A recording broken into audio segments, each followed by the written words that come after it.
Hey guys, I'm Cece and today I will be showing you how to create your very own Innerview account. First, you're going to go to Innerview and you're going to click login. At this point in time, you should not have a login just yet, so you're going to go to myinnerview.org to create one. You're going to put new here, and then you're going to type in your email address.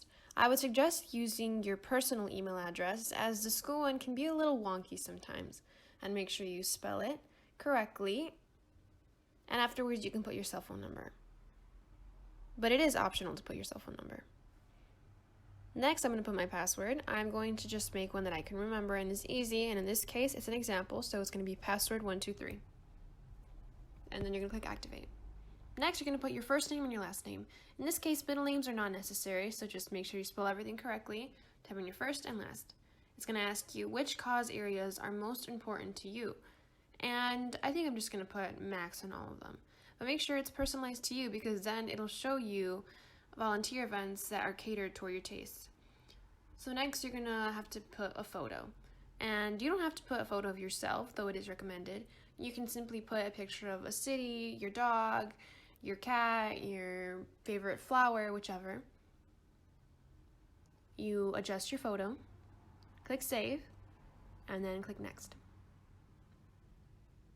Then you're gonna put your school. We go to Morden West High School, and you'll see that it pops up, and you click it. Next, you're going to put your expected graduation year, and you click Save. Make sure to click National Honor Society, and if you are in Spanish Honor Society, click there. This allows us to see everything that you do. Here you see you have your account, and then let's look around the website.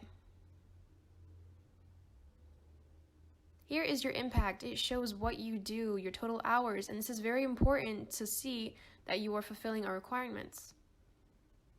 Here's what's new.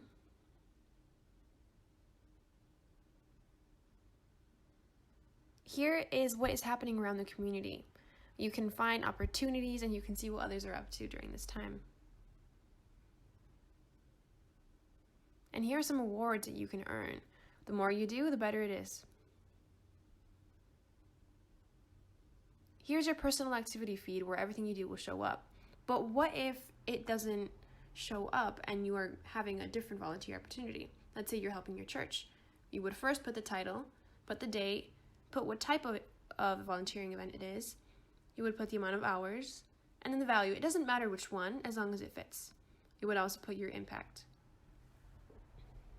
Next, you would put a description to help us understand what it is that you did.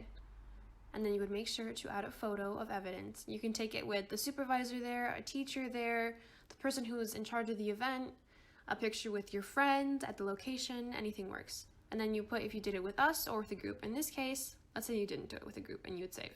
And then afterwards it'll pop up and we'll be able to approve it and see that everything is good.